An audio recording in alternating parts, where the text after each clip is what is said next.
That's it. Give up. Give up, people. This has got to be the weirdest Iowa caucus in history. I'm not even joking, bro. Biden, listen, we're going to talk about it. We're going to talk about it. Thanks for tuning in.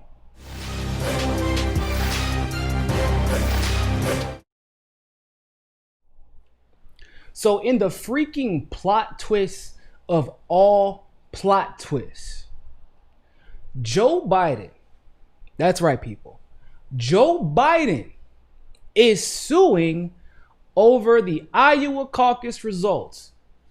But unlike the rest of us, he's threatening to sue. And he isn't threatening to sue because he wants the results released faster. You know, he isn't threatening to sue because he wants 100% of the results before any, delegates are allocated in front of the public eye. No. This is Joe Biden. He's doing the opposite. He is threatening to sue because he says he doesn't want any results released to the public. Bro, listen, y'all.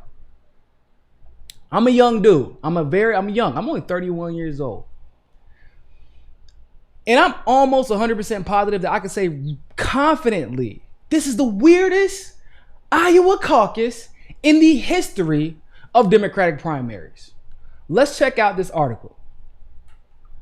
It says that following a morning of grumblings and whispers among 5 campaigns, Warren, Klobuchar, Buttigieg, Biden, and Sanders, the Biden campaign has sent a letter to the Iowa Democratic Party warning them that Biden is ready to take the issue of who actually won the primary all the way to the Supreme Court.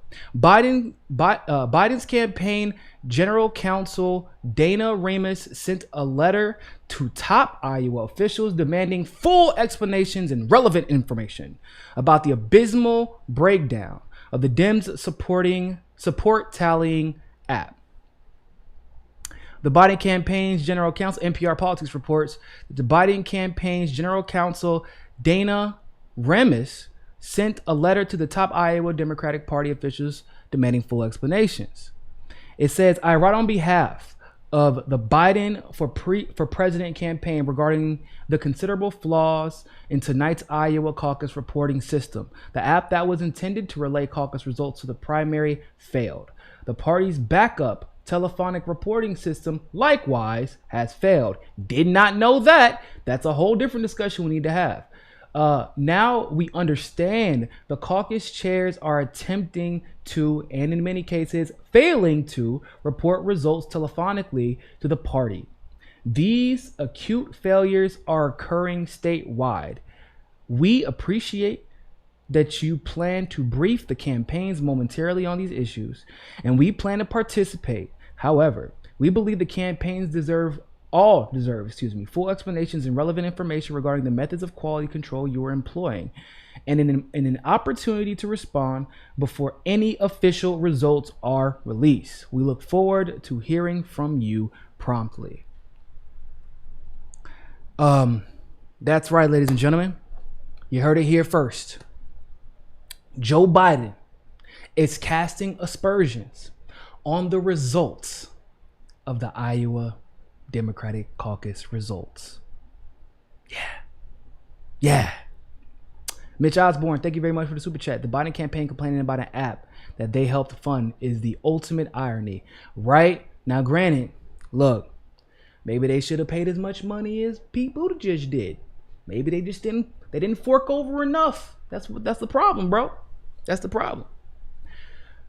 But I don't even know where to start with this. I mean, I guess the first thing we should say is, okay, this is going to be a little difficult, y'all. Give me a second. Okay. I got to practice getting the words out of my mouth because this is actually something I don't believe I have ever said before in my very short life, okay? Biden is actually right. Okay, I'm gonna have to take an ibuprofen after that one. That one hurt, y'all. That one hurt. But I hate to be the bearer of good news, but Biden is actually correct.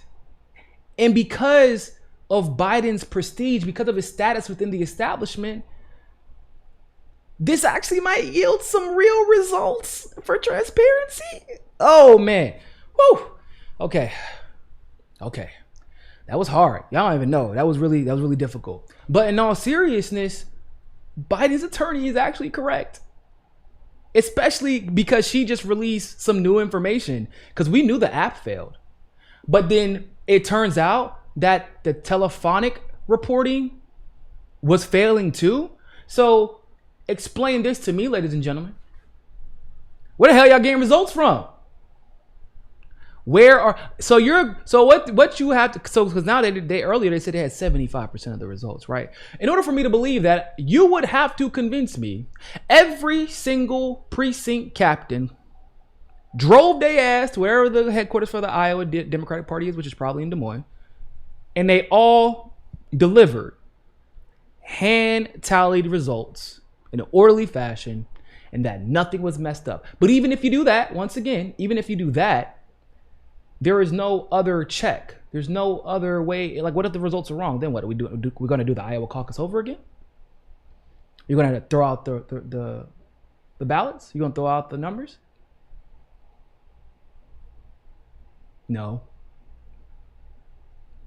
So, once again, ladies and gentlemen, we got to say it one more time.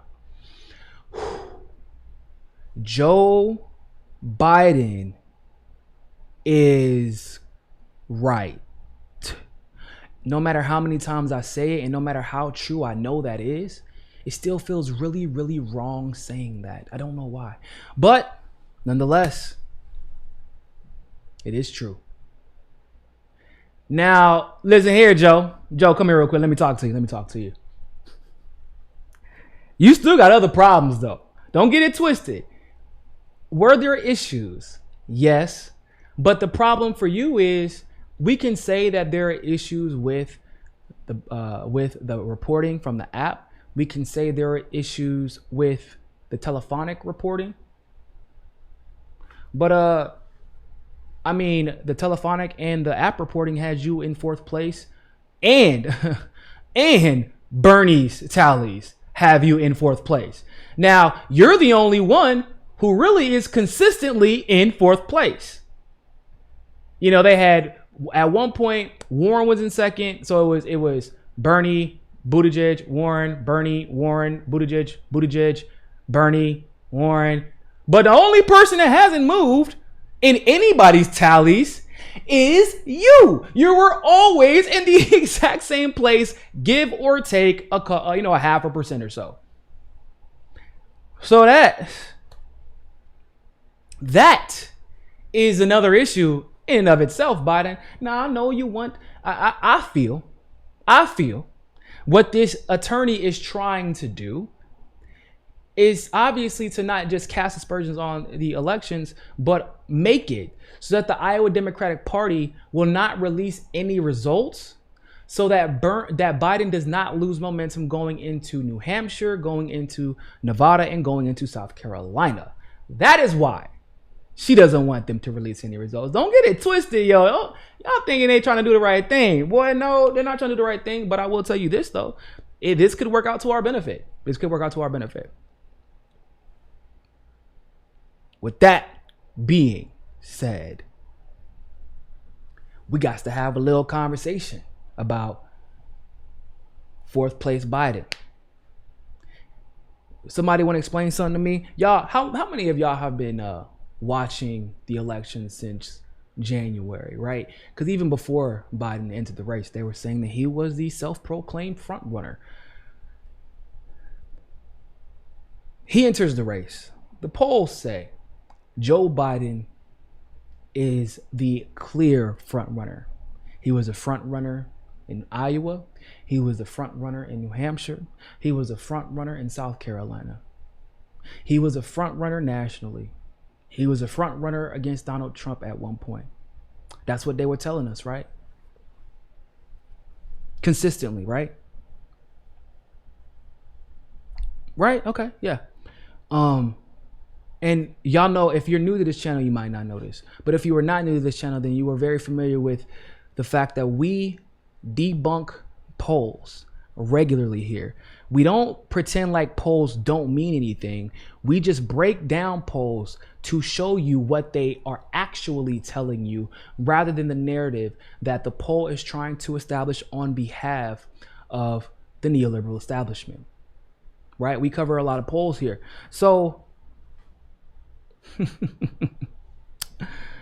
there is a little saying that used to go around, not only the neoliberals, unfortunately, but the progressive movement as well. When they tried to discount one Tulsi Gabbard, they would say, why do you even support her? She's only at 1%. And actually, about 3 or 4 months into the election, that wasn't even true. That was still a lie.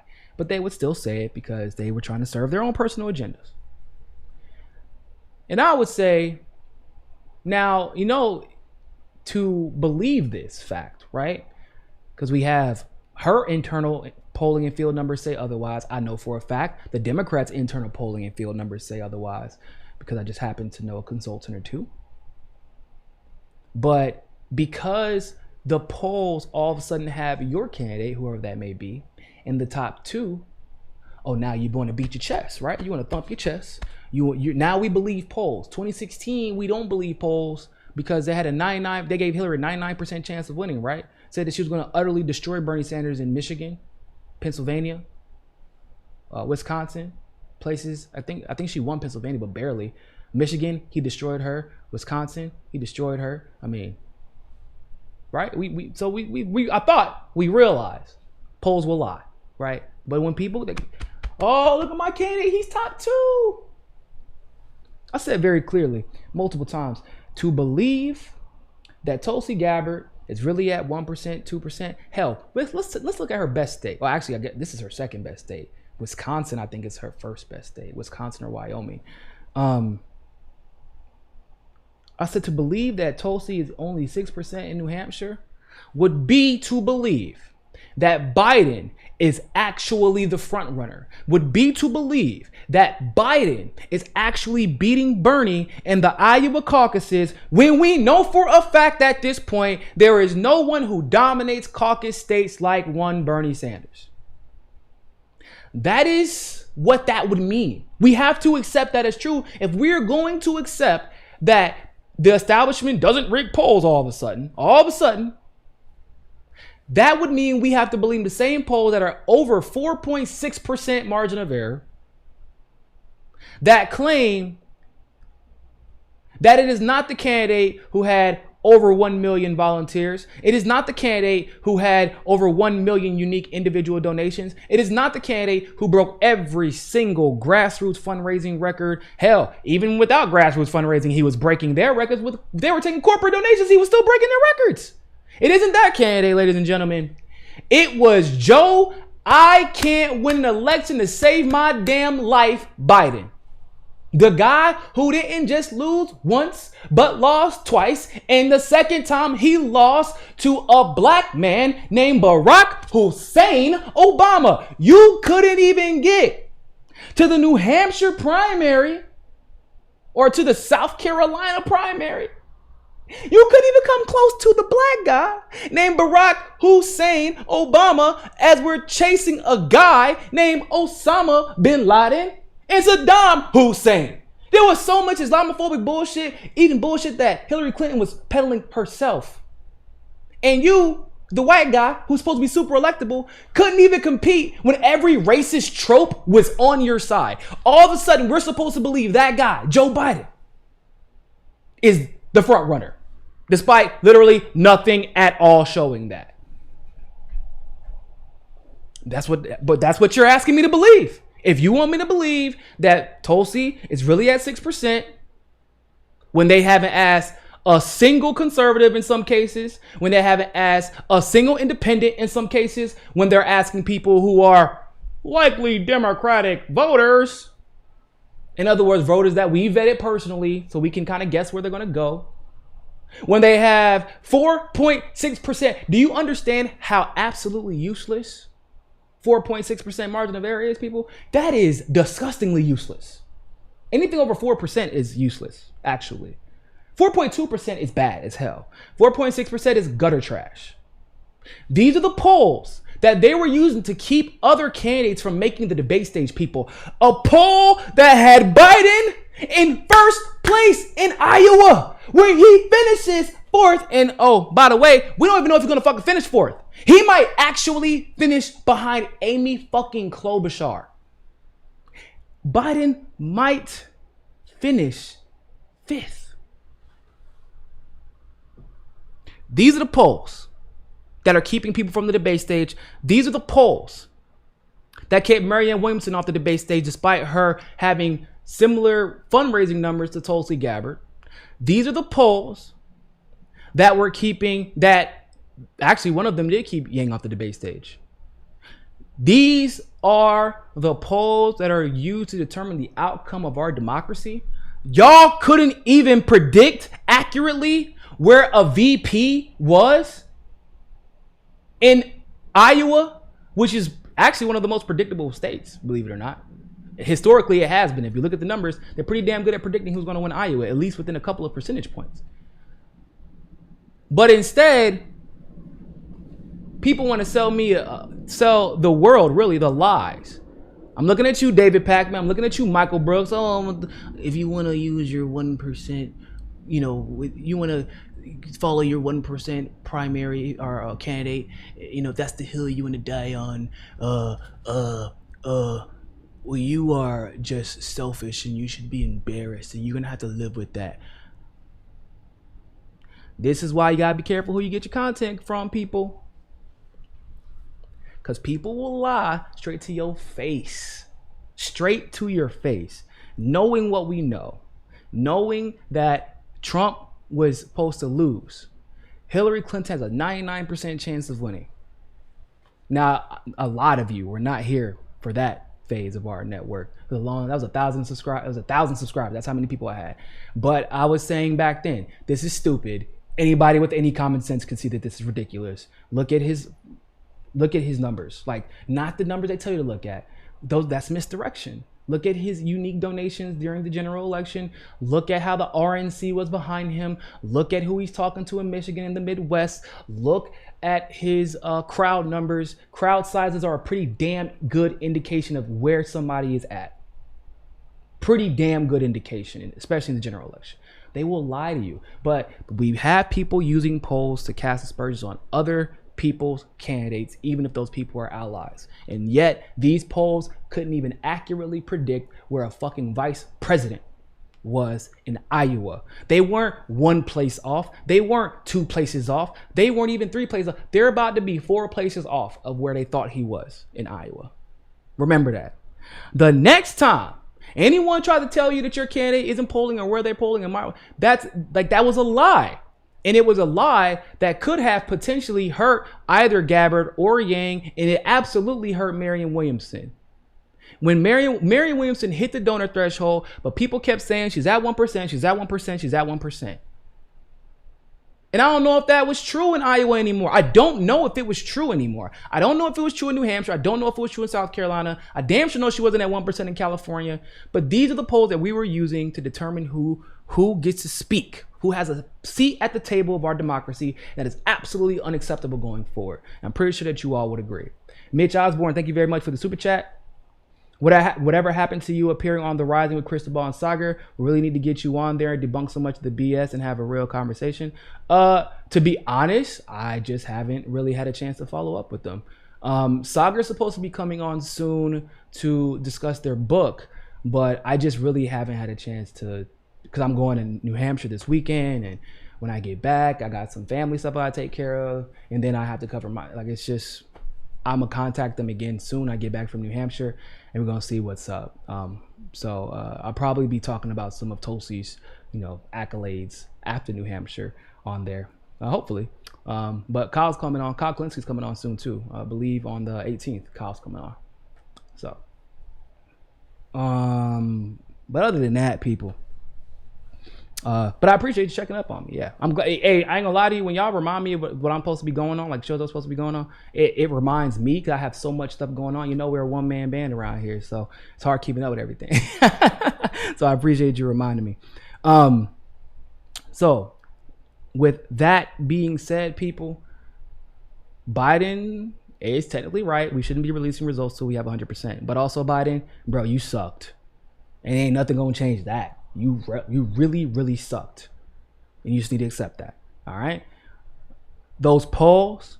So if you're a Tulsi supporter right now and you might have been feeling discouraged, just know that there was no chance. She had no chance in Iowa. Look at the process. This is a rigged process where everybody except for, like, all the establishment except for Klobuchar, surprisingly enough, but she did decently well there. But everybody, like, there was no outsider that had the type of apparatus that Bernie had. We couldn't protect ourselves. He could protect himself, but realistically and objectively speaking, Bernie's people don't like Yang, and we know there's a good portion of them who absolutely despise Tulsi for absolutely no. You know what the reasons are? The lies that were told about her. So we don't know if he reported those his shit right. We don't know if they reported Tulsi's numbers right. I know she didn't get no 20%, but we don't know. We don't know if they reported Yang's numbers accurately on. So that we just did not have the money or the infrastructure, which is okay. It's fine. Doesn't really matter all that much. What matters is what happens in Iowa.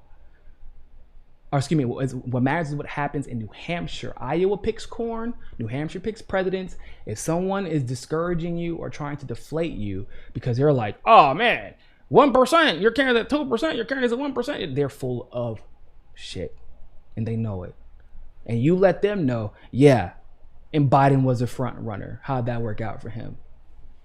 Drops mic, walks off, exit stage right, lights up a blunt. All right? So, that being said, ladies and gentlemen, thank you all so much for tuning into that segment of Mikasa Sukasa. I will be right back with another hot segment. Don't you go anywhere, but always remember, more than anything else, if you happen to go somewhere, find your balance. Peace. Don't forget to hit that subscribe button and hit that notification bell if you like that segment of Mikasa Sukasa. Of course, if YouTube is giving you trouble, as it always does, you can download the Rockfin app and follow us there. Also, if you want to continue to help our show grow, you can help us reach our goal of 500 patrons on Patreon and donate as little as $1. Really, anything helps. Other than that, always remember, people, more than anything else, find your balance. Peace.